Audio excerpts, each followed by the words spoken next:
Bună și bine ați revenit pe canalul meu de YouTube. Astăzi o să amestec niște biluțe Orbeez cu două slime-uri. Premiera pentru mine de data aceasta o să fie că o să amestec acest slime pe care l-am făcut cu pervol. Este un pic lipicios. Cu acest slime pe care l-am făcut cu glicerină boraxată. Arată mult mai bine cel făcut cu glicerină boraxată. Nu este lipicios absolut deloc. Și are o textură mult mai frumoasă, mult mai bună pentru joc. Ok, pe când acesta făcut cu pervol miroase foarte bine, este adevărat, dar este puțin mai lipicios și parcă un pic mai lichid, nu știu cum să vă explic, dar cred că puteți vedea că nu este la fel de tare și elastic cum este cel făcut cu glicerină, este puțin mai moale. Dar oricum, haideți să vedem cum se comportă după ce o să le amestecăm. Să eliberez puțin aici. Aici avem biluțele.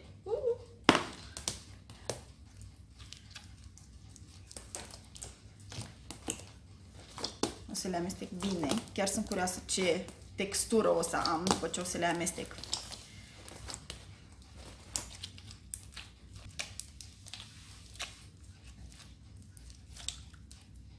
Wow! Deși slime-ul făcut cu glicerină era jumătate cât cel făcut cu pervol, se pare consistența pe care am obținut-o este cea a slime-ului cu glicerină, făcut cu glicerină boraxată.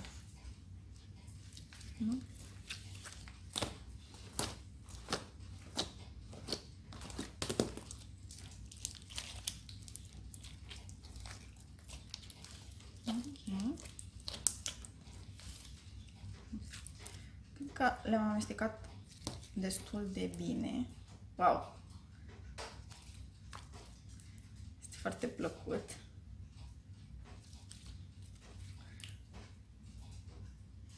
Și nu mai este deloc lipicios.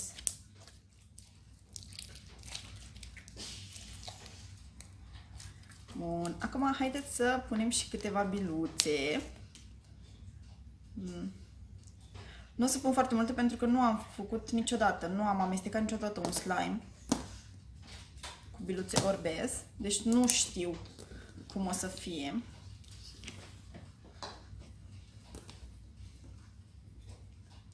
Oricum sunt foarte relaxante aceste biluțe.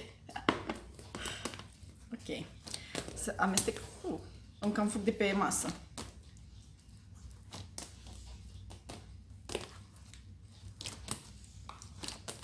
Wow! Vedeți ce frumos se văd în interior? Cred că o să pun mai multe după ce le amestec pe astea. Da, ok, haideți să mai punem câteva.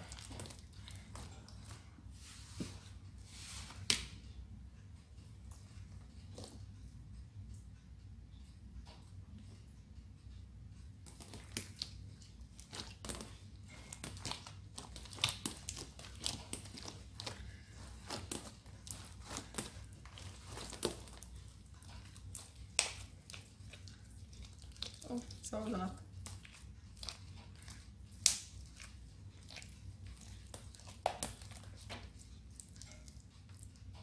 Wow! Se văd super frumos! Parcă sunt tentată să mai pun câteva. Da, o să mai pun câteva.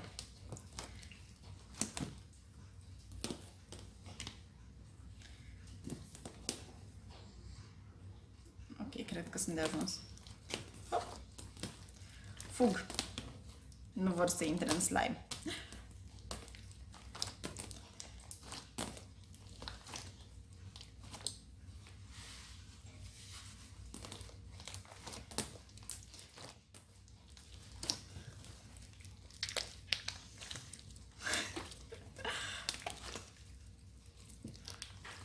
Se văd foarte bine.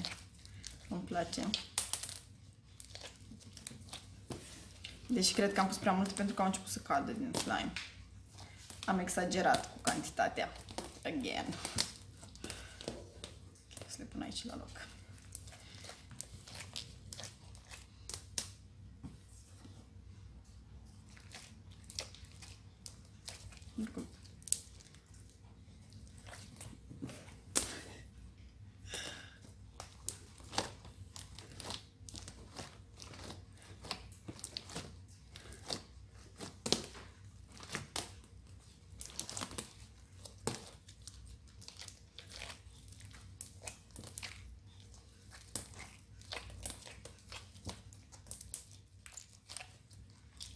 Oh, am sformat o biluță.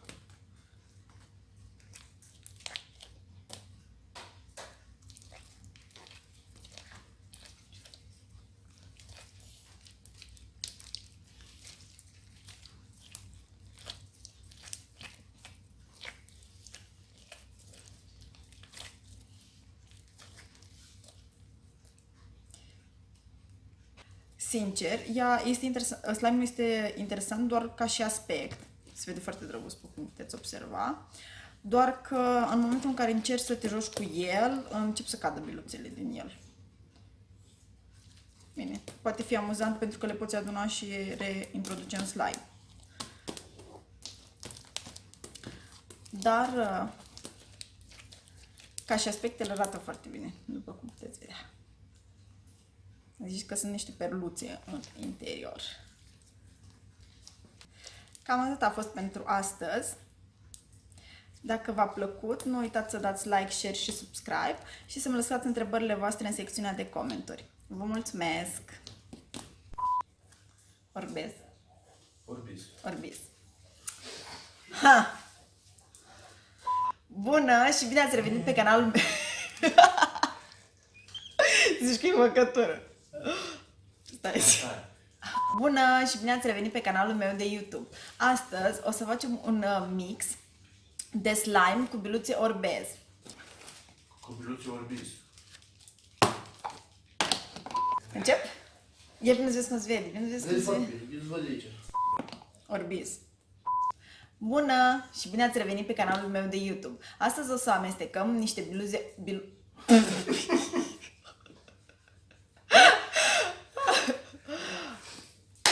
Ok, let's do it. Orbis? Orbis. Nu pot acum.